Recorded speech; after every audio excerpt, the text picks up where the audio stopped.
Hello everyone, welcome back to my channel.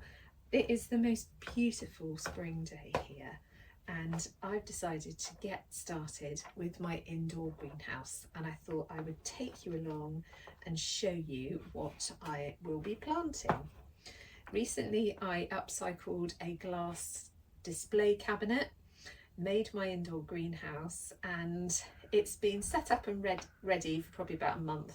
And I'm just really excited now to get started, get planting, and show you what I'm going to be growing. When I bought my indoor greenhouse, I also bought a seedling starter kit, and I got these lovely little seedling trays, and each of them has a light pack with them. I also had these seed labels, and I've already labelled them up ready. These little tools, I've got another one over here in my compost.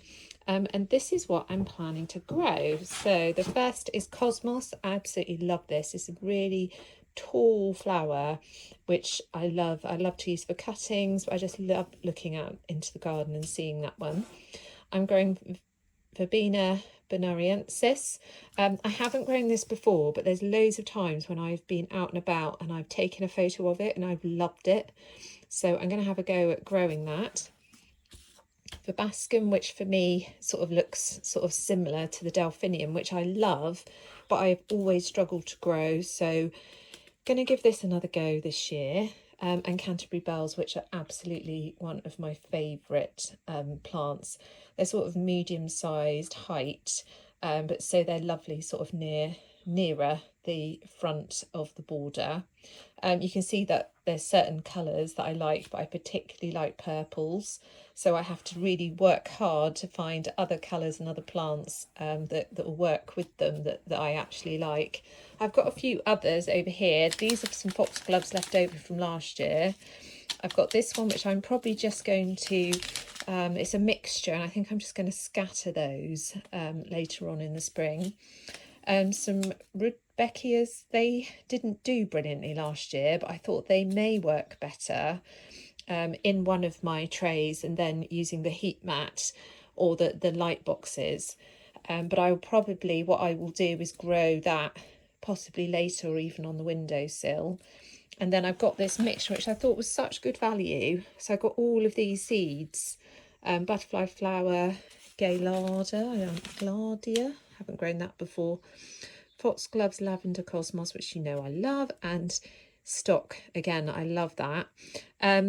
All of these things I think I'll probably grow on the windowsill, and then sort of, I don't know, move them around, have them inside as well in the indoor greenhouse. So all of these things I love. I think one of them, is it might be lavender that you sow. Yes, no, it's the stock you sow. Oh, I see it. You sow that outdoors, so you can just sort of scatter that. So I won't be planting that one. So what I'm going to do is get on and plant these today. And I'm using, what I've done is set up a mixture of seed compost and then some vermiculite, and it's about probably, I don't know, 50-50 maybe. And that's why I want to give my seeds a really, really good chance of growing well. The first thing that I want to plant up is the Cosmos. So I've got all of my soil ready in all of my propagators, and I'm going to put in the Cosmos. And the Cosmos, they look like sort of little stalks. And what I'm going to do is use the other end of my little scoop. And it's got this nice little handy thing here. And I'm going to actually put two in each. And I'm just popping those in to the little holes that I've just made.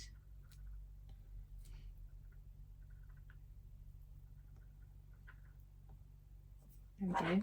And then all I'm going to do is just gently cover that over and move on to the next one.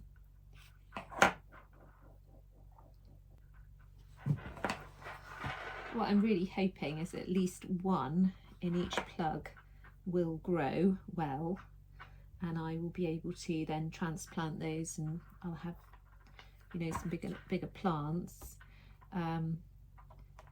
I mean, if I get 2, that's a bonus, but if I, hopefully by popping 2 in each section, I will have at least 1 well germinated little plant.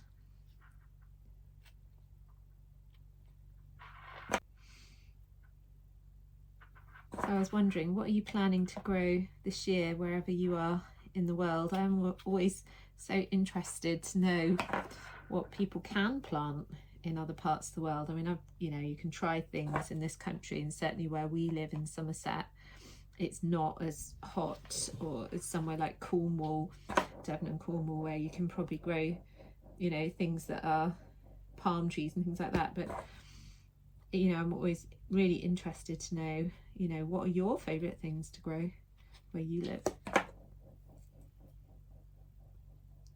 I think this year I'm not going to grow any vegetables. I had a go last year in a planter, a really large planter that I made, but it didn't really go very well. They didn't grow well. I don't think I got enough sun, to be honest, for the position of the planter. So I'm not going to grow vegetables, which is a bit of a disappointment because I do love it. But I think maybe next year or something, I might think about putting in a new raised bed for vegetables, just because I just love it. I really enjoy growing my own vegetables, and I know that again I'll probably miss it this year. So there we go, that's all the cosmos in, and I have done myself a little, I don't want to lose any of those, because what I'm going to do is keep growing them throughout the season. So once these are bigger, I'll then put another lot in, you see. So I definitely want to keep those and use some more. Got my label ready. It's so important, the amount of times that I have put some seeds in and forgotten what they are. And then, so when they're ready, I'm going to take those in, put their little hats on, and the light for that one. So the next one that I'm going to do, I think I'm going to do the verbena. Again, this is one that I'm really looking forward to growing, not something I've grown before. You can grow it indoors, and it flowers from July onwards, so beautiful summer flower, and it says it goes all the way up to October. And because I feel like in our autumn last year, a lot of my flowers carried on really late. I even had roses still blooming in November. So hopefully these will be a nice long flowering plant. I am going to get on and do the other 3 in a similar way, depending on the size of the seed. And then they all need a good water. I'm going to soak them, and then I will be taking them indoors to get them in their new home.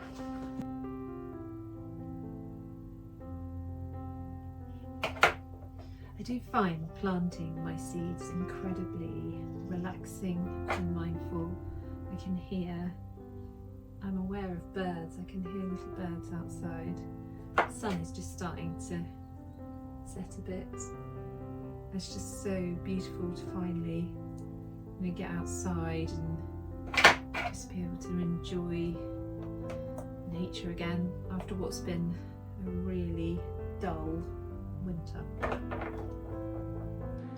So I've got my greenhouse set up in the sitting room at the moment next to the radiator, so it's warm anyway, but inside I've got the propagators. They've all got their little lights on, and then on the bottom one I've also got a heat mat, and that's got 3 on top, and that is warm. I can feel that coming through, and so I'm just going to basically move them around. So these will be on here for sort of half a day or something, and then I'll move them around. But these the little lights themselves create a little bit of heat, just a small amount, I think.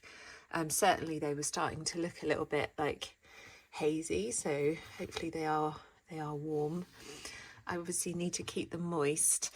I am going to do my windowsill propagator as well. I'm going to try and get that one done and get that on my windowsill. But again, I'm probably going to circulate it. So sometimes like I might put that one on the heat mat as well for, you know, a couple of hours in the daylight, just to hopefully get my seeds going. So yeah, really excited that I've made this progress and I've got my seeds growing.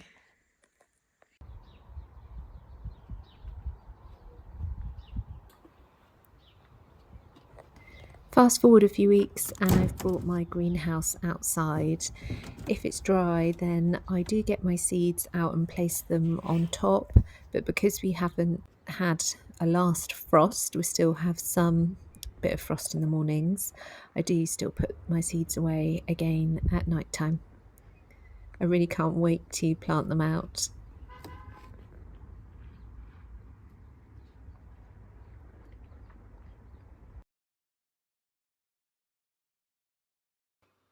If you've been following my channel, you'll know that I love flowers, and I've now decided that I want more flower beds and less lawn. Here's an overview of the garden as it is now. So this is my plan for our new garden. This is the patio that's there already and the workshop at the top. And what happened in the winter was we were walking to the workshop and a lot of the grass, particularly the grass here, just really suffered. So we thought we really do need to put a path in. But we're also dealing with a hedge along this side, and it is really quite a fast growing, and it's a beautiful hedge, but it does need to be cut back, you know, more than once a year.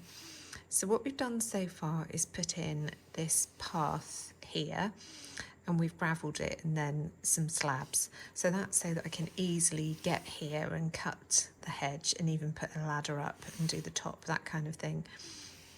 And then the idea is to put in a path, and I wanted to have a sort of a slight wind on the path. At the end, I could put my big planter, which I didn't go well last year, but I thought I could put flowers in. And then it means that all of this area can be for planting. So I desperately want to put in more flowers. This here, I'm not the best at drawing stuff, but I'm thinking that that could be like a bench or an arbor, and so that would be roses either side that could grow up over the top of an arbor, and then I've got all this room for planting. So what happens is this is broadly in shade up to about sort of here in the afternoon, so obviously shady plants here, whereas things here are going to be getting more sun. So a lot of my seeds I could probably grow at the front of the border, and I do like that, having the tall plants at the front, and just gives me more options. So this is some of my ideas on Pinterest. I really love this. It's got like the border that's got the tall planting, all kind of colours that I like. I love the brick work, the reclaimed bricks that have been used, and I definitely think we could try and do something like that.